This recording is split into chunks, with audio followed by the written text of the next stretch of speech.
Bonjour mes délicieux co-créateurs, c'est Lilou, je suis à Paris avec un charmant co-créateur que j'aimerais vous présenter puisque j'ai rencontré plusieurs fois Étienne au cours de mes nombreux voyages. Je sais plus, la dernière fois je crois qu'on s'est vu dans le sud de la France, non? Oui, c'était il y a 2 ans, je crois, ouais. C'était dans le sud-est, à Vers-Lyon. Alors ce que j'adore, c'est qu'Étienne joue, on peut dire jouer du didgeridoo. Oui, on peut dire jouer, oui, je joue du didgeridoo. Oui, Alors, c'est un instrument fascinant. Je ne sais pas si vous connaissez surtout le son de cet instrument, qui est un instrument australien, n'est-ce pas? C'est ça, c'est l'instrument traditionnel des aborigènes d'Australie, donc qui est un des plus vieils instruments à vent du monde. Il date de plus de 30 000 ans à peu près. Et même plus ancien parce que c'est un instrument 100% naturel. Donc c'est la nature qui a créé cet instrument. Ce sont des troncs d'eucalyptus ou des branches d'eucalyptus creusées naturellement par les termites. Et l'homme l'a découvert il y a à peu près au moins 30 000 ans. Et il l'utilise depuis la préhistoire. Et aujourd'hui, ça arrive en Occident depuis une vingtaine d'années. Et ça a traversé les époques et les cultures pour nous faire vibrer de toutes ces puissantes vibrations, quoi. Et ça fait vibrer, hein. D'ailleurs, t'en as quelques-uns à sa gauche, hein. C'est des longs troncs d'arbres comme ça, ils sont absolument magnifiques. Ils ont chacun leur propre son. C'est pas des troncs d'arbres, c'est des branches. Oui, ce sont des branches, oui. Enfin, pour les miens, après, ça dépend desquels, mais ça peut être des troncs ou des branches, ça dépend. Là, les miens, ce sont plutôt des branches, mais qui viennent pas d'Australie pour ceux-là. J'en ai d'autres qui viennent d'Australie. Ceux-là ont été faits artificiellement en France, mais en bois. Ils sont aussi naturels. Alors ça c'est génial, et puis alors c'est vrai que ça fait vibrer, le corps en fait vraiment vibre avec ce son. Hier soir j'ai essayé ton bain de son, le massage sonore avec le didgeridoo et plein d'autres instruments d'ailleurs qui sont derrière nous.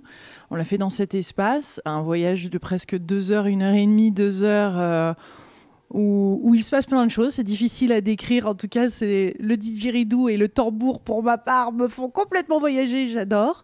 C'est unique, hein, comment t'as mis ça en place en fait, parce que c'est ce que tu fais. T'as d'ailleurs sorti un album même à Mao, mais tu fais des événements à travers la France, tu aimerais en créer plus pour partager ce magnifique son, hein. Comment ça s'est mis en place tout ça? C'est quand même extraordinaire. Tout naturellement, en fait, ça s'est fait tout seul. J'ai envie de dire, voilà, guidé par l'univers et puis par mon cœur, peut-être. Enfin, en tout cas, voilà, juste mon plaisir. Mon premier plaisir, c'est déjà de voyager à travers les sons. J'adore être plongé dans l'univers du son que peut proposer un instrument, même ne serait-ce qu'un objet ou autre. Et c'est comme ça que j'ai démarré le didgeridoo avec un tuyau au début, un tuyau en plastique tout simplement, et j'ai essayé de voir tous les sons que je pouvais faire avec ça. Et ce que j'aime, c'est vraiment faire partager ça, c'est la qualité, c'est la sensorialité, même la sensualité parfois d'un son. Et du coup, voilà, je suis juste passionné quand je trouve un instrument, quelque chose qui a un son extraordinaire, j'ai envie de l'utiliser et de le partager. Et voilà, et puis naturellement, donc ça fait 17 ans à peu près que je joue du didgeridoo. Depuis, j'ai pratiqué d'autres instruments. Donc, comme on disait tout à l'heure, plein d'instruments différents, la guimbarde, le tambour, des flûtes amérindiennes, des sanzas africaines, des carillons, des cloches, des bols, etc. Enfin, plein d'instruments et d'accessoires. Moi, ce que j'aime créer, ce sont des ambiances. Et faire voyager. Je n'apporte pas la musique de manière, on va dire, classique ou pour faire des chansons, etc. C'est vraiment créer des ambiances et faire voyager les gens. Dans le but de... Parce que qu'est-ce que le voyage apporte ? Alors le voyage, il peut être soit uniquement émotionnel, ce qui est déjà beaucoup, c'est-à-dire il peut nous faire comme un film, on va dire, on peut voyager à travers des émotions, des paysages imaginaires, etc. Mais ça peut être aussi thérapeutique, ça dépend, parfois ça peut jouer sur le plan physique, émotionnel ou énergétique. J'ai même vu des personnes, lors de massages sonores, avoir le dos qui se débloque tout d'un coup. Voilà, j'ai des anecdotes là-dessus. Et voilà, donc déjà, faire partager la qualité des sons, les vibrations, sachant que la vibration, enfin, on sent vraiment que ça a un effet, donc, comme je viens de le dire, sur le corps, et que c'est même à l'origine de beaucoup de médecine, c'est la vibration et le son. Et aujourd'hui, on apprend de plus en plus qu'il y a des vertus à ces vibrations. Et donc, voilà, naturellement, j'ai joué de ces instruments, etc. Naturellement, ça a plu. J'ai été invité dans plein d'événements différents.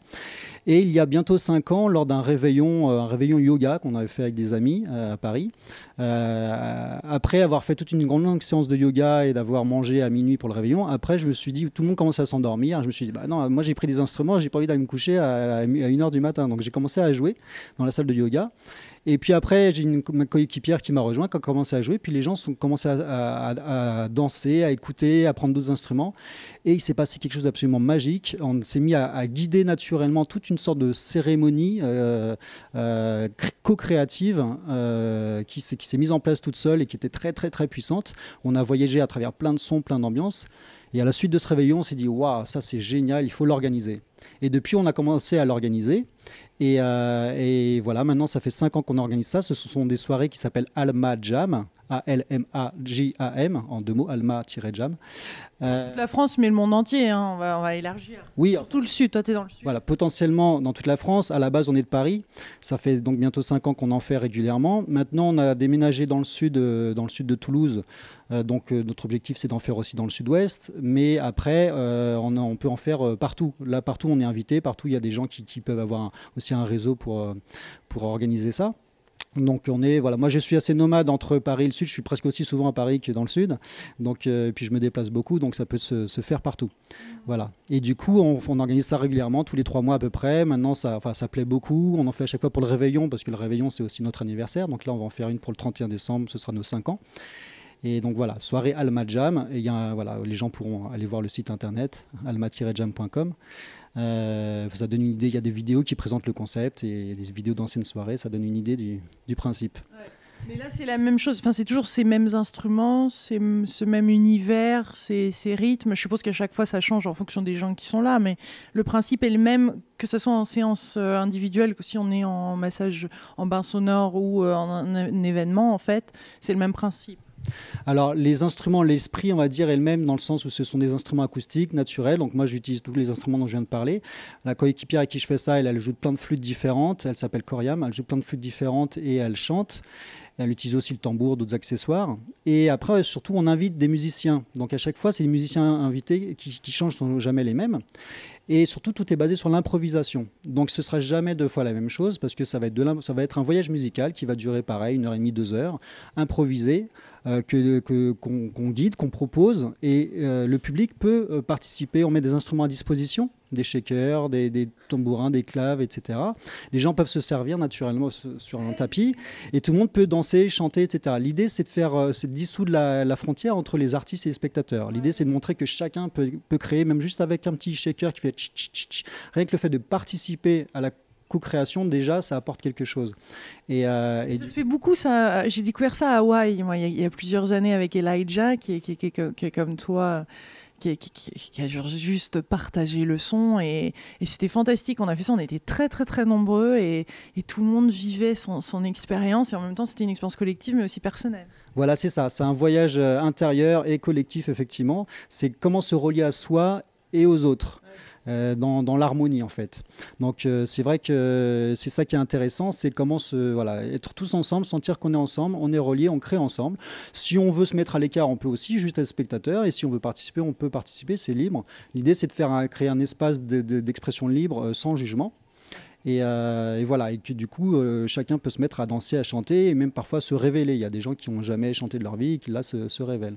Et surtout on commence toujours les Alma Jam par un bain de son justement, c'est-à-dire que les personnes sont allongées au sol et on circule au-dessus des personnes, autour des personnes avec les instruments pour faire déjà ce voyage intérieur, mettre dans une qualité d'écoute, de présence, et qui permet ensuite d'être vraiment là, présent, et dans une certaine qualité pour le reste de la soirée.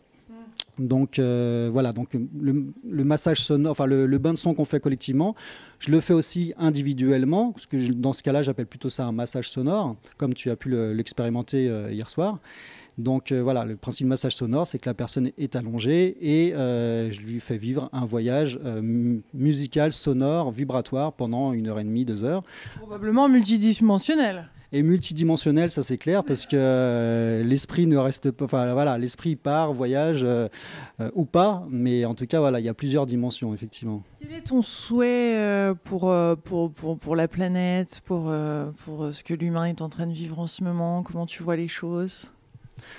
Le sujet est tellement vaste qu'en quelques mots, c'est pas évident. Moi, je suis porté par la fibre, on va dire, de l'écologie au sens large, enfin en tout cas d'une forme d'humanité depuis que je suis tout petit, quoi. C'est pour ça que j'ai choisi une voie un peu alternative.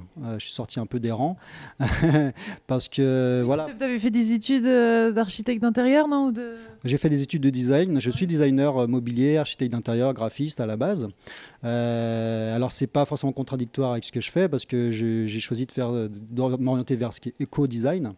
Voilà. Donc l'idée c'est d'offrir à la planète ma créativité. Voilà, que tout ce que je fais, la créativité que je peux avoir, qu'elle soit au service de la planète et de l'humain. Donc voilà, ce que je peux souhaiter à la planète Terre, c'est qu'il y ait une évolution de conscience, comme j'ai le plaisir de le voir aujourd'hui, grâce à des gens comme toi qui partagent, qui diffusent. Je vois qu'il y a une émergence d'évolution de conscience à travers le monde entier. Et ça fait plaisir. Et ce que j'observe, c'est qu'il y a une sorte de scission entre un monde qui va de plus en plus vers le matérialisme et vers l'économie et voilà, et on voit qu'effectivement malheureusement les choses se dégradent au niveau environnemental, etc., et c'est dramatique. Et en même temps je vois une lumière qui émerge de cette obscurité. Il y a une contrepoids, une lumière qui émerge et qui est de plus en plus grandissante, et voilà, j'ai envie d'appeler les gens à prendre conscience de cette ombre, mais de canaliser leur énergie surtout sur la lumière. C'est-à-dire voir ok, d'accord, il y a beaucoup de choses terribles qui se passent dans le monde. Et qu'est-ce qu'on peut faire?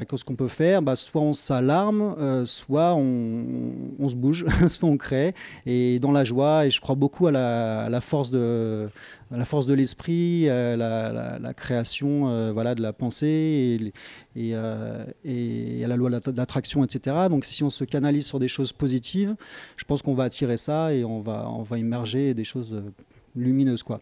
Et pour en revenir à ce que toi tu fais, c'est vrai que le fait de se retrouver dans un groupe comme ça et dans le collectif à plusieurs en personne, là les choses bougent, hein, on se reconnecte à l'humain parce que c'est important, surtout maintenant avec Internet et ce monde digital. C'est tellement important comme ça de se retrouver en ce moment en groupe, en grand groupe même. C'est ça, effectivement, ouais, parce qu'on voit qu'il y a une émergence mondiale, mais les gens sont souvent en train d'émerger chacun de leur côté derrière leur ordinateur. Et bon, l'ordinateur permet de se relier, parce que créer des événements, etc., rentrer en communication, là on le voit bien avec la télé de Lidou.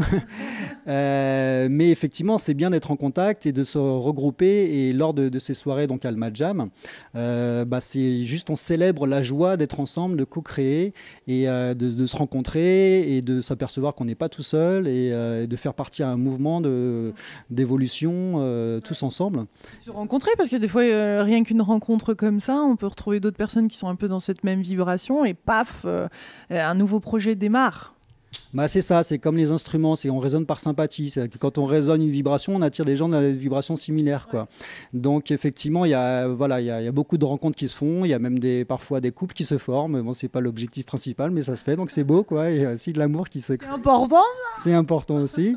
Et voilà, donc on rencontre des frères et des sœurs, et voilà, je fais attention en utilisant ce mot parce que ça peut être un peu galvaudé, quoi. Non, nous ne sommes pas une secte, mais voilà, en tout cas des gens qui sont sur la même fréquence, on va dire. Mais de tout, il y a aussi de tout. C'est ce que j'aime bien dans les Alma Jam, c'est que c'est ouvert à tous. Il y a tous les âges, toutes les cultures, toutes les classes sociales. Il y a des jeunes de 15, 20 ans, même des enfants, et il y a des personnes qui vont jusqu'à 70 ans, 80 ans, ça peut arriver. Et puis il y a des familles qui peuvent venir. Il y a de tout, c'est ouvert et c'est simple en fait. Alors juste un petit mot sur Amao, qui est une merveilleuse couverture, et d'ailleurs à l'arrière il y a une fleur de vie, magnifique la fleur de vie. Oui, voilà, comme je suis aussi graphiste à la base, je profite de ces savoir-faire pour faire mes pochettes CD, mes sites internet, etc. Donc effectivement, Amao... c'est montre l'intérieur aussi là, parce qu'avec le dauphin, c'est quand même, faut que tu nous parles de cette expérience. Mais parle-nous d'Amao avant. Ouais, voilà, donc Amao, c'est le duo que j'ai avec Coriam. Voilà, donc on est deux. Après, le principe, le concept d'Amao, c'est de pouvoir aussi accueillir d'autres musiciens. Nous sommes on va dire le tronc, le noyau, mais après l'idée c'est d'accueillir d'autres musiciens. Et voilà, donc devant on voit ce qu'on appelle un cimaglyphe, c'est-à-dire la vibration, la forme que prend une goutte d'eau lorsqu'elle est mise en vibration, en suivant les travaux de Lauter-Wasser qui a travaillé sur l'effet des vibrations sur l'eau. Donc l'avant, le logo, c'est un cimaglyphe, et l'arrière, c'est la fleur de vie, qui est une forme énergétique très puissante qu'on retrouve un peu partout dans le monde. Géométrie sacrée. Voilà, géométrie sacrée, donc qui représente le féminin aussi, l'énergie féminine. Donc voilà, il y a beaucoup de symbolique aussi là-dedans. Et l'intérieur, effectivement, donc on peut voir un magnifique dauphin, parce que c'est en hommage à un voyage que j'ai fait à Hawaï, où je suis allé jouer du didgeridoo sur un bateau pour les dauphins et même les baleines. Donc j'ai pu aussi nager avec eux, avec les dauphins et un petit peu avec les baleines. Tu nous proposeras des voyages là-bas comme ça, hein, à Hawaï, avec les dauphins, les baleines, et revivre ça en groupe, ça serait chouette. Je suis partante. Hein. Bah ça c'est un rêve et quand tu veux, ça il n'y a pas de problème. C'était un voyage extraordinaire qui a transformé ma vie et je le recommencerai avec grand plaisir dès que possible. J'étais très ému de voir qu'il y a une baleine qui est venue jusqu'à à peine 2 mètres du bateau pour écouter le didgeridoo. J'ai une vidéo absolument incroyable. D'ailleurs, il faudra peut-être que je la mette sur le site un jour. Une baleine qui est venue juste pour écouter le didgeridoo. Les dauphins qui venaient, qui sautaient, qui sortaient leur tête pour écouter qu'est-ce que c'est que ce son. C'était vraiment génial. Donc nager avec eux, c'était extraordinaire. Et jouer du didgeridoo pour eux, c'était aussi extraordinaire. Et voilà, j'ai fait ça. J'ai rejoint une amie qui s'appelle Léna et qui aussi, elle, c'est on va dire, presque une sirène, c'est-à-dire une ambassadrice des dauphins. Elle est incarnée en humaine, mais je crois qu'il y a plus de dauphins à l'intérieur. Et elle est vraiment extraordinaire. Elle est en train de faire un film justement sur la conscience des cétacés. Et c'est lors de c'est l'image. Comment son film? Je sais pas, parce qu'il n'est pas encore finalisé. Je sais pas encore le titre. Et l'image que j'ai utilisée, c'est une partie du rush de son film en fait qu'elle m'a autorisé à utiliser. Voilà, donc c'est pas une image de dauphin que j'ai trouvée sur internet. Ça a été vraiment filmé là-bas par elle à Hawaï. Donc voilà, il y a un morceau de l'album d'ailleurs qui s'appelle Aloha, hommage à Hawaï, qui est justement dans l'esprit plongé au milieu des dauphins et des baleines. Voilà. Merveilleux, Étienne. Que dire d'autre sur le son? Dire d'autre, sur le son, que le son c'est peut-être l'incarnation physique de la vibration universelle. J'ai envie de dire que toute la matière, tout l'univers n'est que vibration et qu'à travers les instruments, on peut vivre ces vibrations, se recréer le lien peut-être avec l'univers, avec l'infini. C'est pour ça que j'ai vraiment envie à cœur de partager ces bains de son, ces massages sonores. Et d'ailleurs sur le CD, le dernier morceau est un bain de son, un moderne morceau. 12 minutes. 12 minutes d'enchaînement d'instruments. Alors bon, écouter sur un CD, c'est pas la même chose que de le vivre en direct, en live, mais c'est déjà pas mal. Donc voilà, effectivement. Donc le son, c'est l'origine, en tout cas ça nous ramène à l'origine. Et ce que j'ai envie de dire aussi, c'est que les instruments que j'utilise sont des instruments de culture traditionnelle, de peuple racine qui me sont chers, qui pour moi sont les porteurs d'une conscience très très élevée que l'Occident a en grande partie perdu, voire a même décimé à travers l'histoire. Et pour moi, je me vois un peu comme je pense qu'on a une sorte de mission, c'est des flambeaux pour transmettre cette conscience universelle qui était si bien portée par les peuples racines. Et donc c'est pour ça que je suis fier de jouer du didgeridoo, qui est l'instrument des aborigènes d'Australie, qui est une culture à très grande conscience. Je suis fier de jouer du tambour amérindien pour porter aussi la culture, la puissance des Amérindiens, etc. Et plein d'autres. Quand il met la voix aussi, hier soir tu as mis la voix, le la la la la, j'ai adoré, j'étais partie là-bas. Ouais, tu le fais bien. Ouais, j'ai parfois l'impression d'avoir des mémoires amérindiennes qui me reviennent, quoi. Effectivement, donc hier soir, effectivement, avec le tambour, j'ai été porté, il y a des chants qui me sont venus. C'est vrai que moi j'ai une approche de la musique basée sur l'improvisation, c'est que je prépare rien, je n'apprends pas des textes, des morceaux, etc. Je cherche juste à être un bon canal. C'est-à-dire à ouvrir et à recevoir et à improviser. Donc tout est basé sur l'improvisation, parce que je considère que quand j'improvise, je suis relié à ma vérité. Et du coup, voilà, si je reçois des choses, je les exprime. Si je reçois rien, je ne vais pas me forcer à essayer d'exprimer quelque chose. Donc hier soir, effectivement, les Amérindiens sont venus chanter à travers moi. Dernière toute petite question, comment on peut savoir qu'il y a des résultats à travers ces bains de son? Quels sont quel est sur le plan physique ou le plan au quotidien, comment savoir qu'il y a vraiment un effet bénéfique? Alors, déjà... It's not a tricky question. Alors, déjà, ce que je voudrais dire, c'est que ce n'est pas une science exacte. C'est pas une chirurgie exacte, etc. Comme notre médecine occidentale, on sait ce que ça va faire, etc. Ce que je dis toujours, c'est que ce que je propose, déjà, ça peut pas faire de mal. Dans le pire des cas, c'est juste un magnifique voyage. Et dans le meilleur des cas, ça peut être thérapeutique. Après, on ne sait jamais ce que ça peut faire. C'est dur des fois de savoir exactement, parce qu'il y a tellement de choses qui se passent au-delà de la matière, que c'est dur de connaître exactement l'impact. Bah oui, évidemment. Donc après, c'est surtout les témoignages. C'est surtout les gens qui, après le massage sonore, me disent waouh, j'ai vécu quelque chose, j'ai des mémoires qui me sont venues. Ou hier, notre ami Kunzang qui était là, qui a vécu le massage sonore, est parti tout de suite après pour prendre des notes parce qu'il a eu plein de révélations qui lui sont venues. Donc parfois, c'est des images, c'est des pensées, c'est des concepts. Parfois, c'est sur le plan physique. On a une autre amie hier qui a eu des nœuds qui se sont révélés dans le ventre, etc. parce que ça a travaillé. Donc parfois, ça fait travailler au plan physique. S'il y a des douleurs qui peuvent émerger, c'est pas de façon négative, c'est qu'il y a quelque chose qui se débloque. Parfois, c'est émotionnel. J'ai déjà fait des massages sonores à des personnes qui ont eu des colères, qui sont venues, j'ai donné des coussins, qui sont mis à taper sur des coussins, etc. parce qu'ils avaient des choses à évacuer. Donc parfois, ça peut être très fort au niveau émotionnel. Et moi, je guide aussi ça pour que ce soit dans un contexte sécurisé. Et le but de tout ça quand même, c'est d'être bien dans notre peau, c'est d'être bien de cette incarnation sur Terre, d'être heureux, d'être ouvert et d'être bien, voilà, de faire aussi d'être sur notre chemin. Donc je pense que toutes ces choses-là, que ça soit ça comme des régressions ou que ce soit une thérapie plus classique, tout ça fait du bien et nous révèle à nous-mêmes et nous reconnecte. C'est surtout ça en fait, nous reconnecte, je pense, aux autres, au monde, à l'univers, et ça c'est absolument délicieux de sentir cette connexion de nouveau. Alors merci Étienne. Merci à toi d'avoir déjà accepté d'expérimenter le massage sonore. Je le ferai pas avec tout le monde, mais je sais que j'étais entre de bonnes mains. Alors merci. Merci beaucoup à toi et merci et bonne vie et bonne vibration à tous les co-créateurs. Bonne vibe, on vous embrasse très fort de Paris. Plein de gros bisous à vous. On vous embrasse. Salut à tous. Ciao.